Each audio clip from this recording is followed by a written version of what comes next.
اب نواز شریف صاحب کو بھی پوچھتے ہیں کہ اسٹیبلشمنٹ کے ساتھ جو بیٹھ کر آپ نے فائدے اٹھائے ہیں، اس میں آپ دیکھیں آپ نے اپنی بیٹی کو جو ہے نا اپنا وزیر اعلیٰ بنا لیا. اصل تو بینیفیشری آپ ہیں اسٹیبلشمنٹ کے ساتھ. پھر آپ کیسے کہتے ہیں جی وہ جی مجھے کیوں نکالا، وہ جی میری بات نہیں سنی جا رہی، مجھے وزیر اعظم نہیں بنایا جا رہا.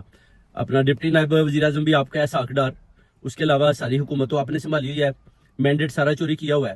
اس کے بعد آپ کہتے ہیں جی کہ میں نے جی وہ بنی گالا خان صاحب سے ملنا گیا اور میں نے وہ 15 دن میں روڈ بھی مکمل کر دی. ادھر سے بھی خان صاحب کا بھی بیانیہ آ گیا، انہیں بولا جی کہ بالکل جھوٹا ہے، میں نے تو وہ گھڑی بیچ کر اپنی جو ہے نا وہ سڑک بنائی تھی. اب اس میں بھی دیکھ رہے ہیں کتنا جناب سچ ہے، آپ کے سامنے ہے. وہ گھڑی چور کا جو آپ نے الزام لگایا، خان صاحب نے تو لائف میں کبھی گھڑی پہنی نہیں، تو انہوں نے گھڑی کیا کرنی ہے. تو یہ ساری چیزیں ہیں. آپ بس ایسے ہی عوام کے سامنے جھوٹ بولتے جا رہے ہیں اور آپ سمجھ رہے ہیں کہ شاید اس طرح میں بولوں گا تو عوام جو ہے نا وہ سمجھے گی کہ جی نواز شریف سچ بولتا ہے.